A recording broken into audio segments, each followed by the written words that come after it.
Hello everyone, it's Shane Kanto, your Wasteland reviewer, and I'm here to review the drama true story about a man who loses his legs in the Boston Marathon bombing Stronger.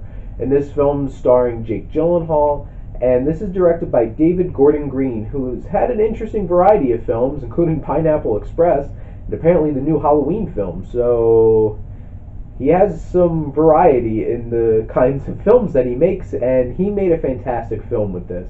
I really appreciated and marveled at a lot of the things that he was able to do with this film.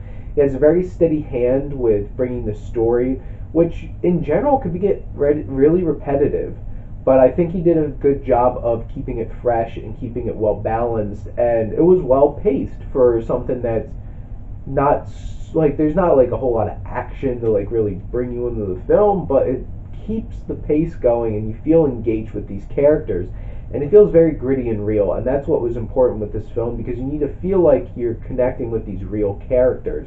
Now, it's very gripping and at times devastating emotionally, and some of the scenes in this film, there's one particular scene when they're changing his bandages that it's like the standout sequence of this film, and that hits so hard. You can feel the pain, the agony, and how it's shot.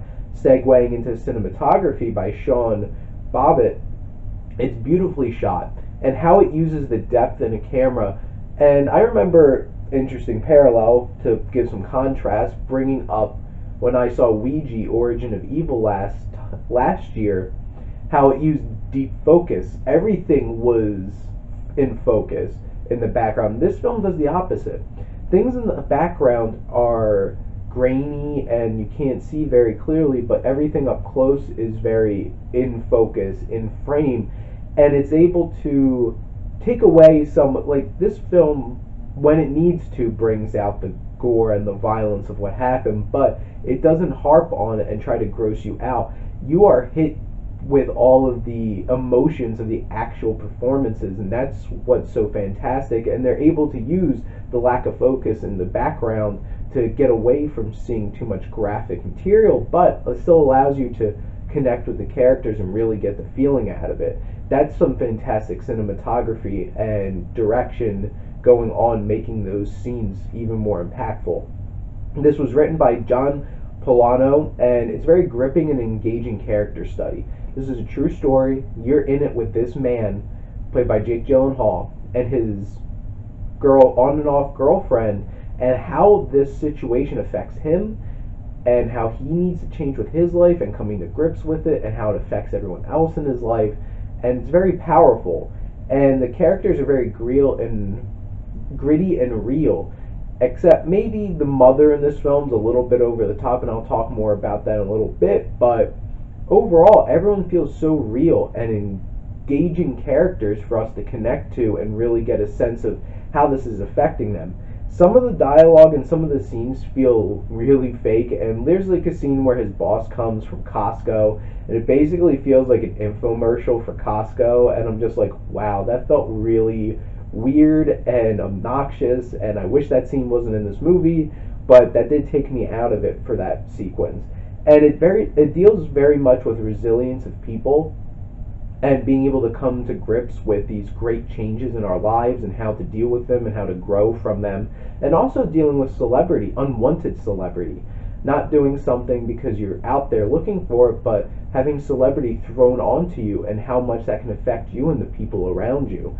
And the composer, Michael Brook, it's very powerful and emotive score that he brings to this film, and it is fantastic. It's really moving, and honestly, it really helped elevate a lot of the sequences and the emotions being presented in those scenes.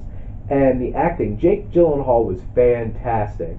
One of these days, he's going to get nominated for an Oscar. One of these days, and win.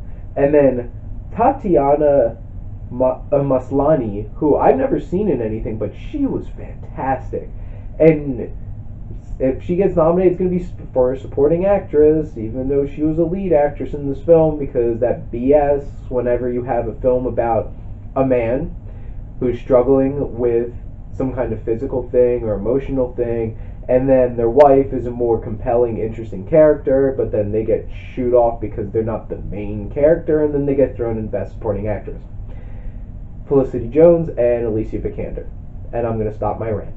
But she was fantastic. Miranda Richardson, who played the mom, was a bit over the top and unbelievable at times, and I thought that took me out of the film a couple of times. But overall, I was honed in on this film and really engaged. Overall, my closing comments, my it factor, this has it. It's powerful and emotional journey that's going to take you to places that you might not feel comfortable going, but really makes you feel it and really engrosses you in this film and this journey for this person. And I'm going to give Stronger an A.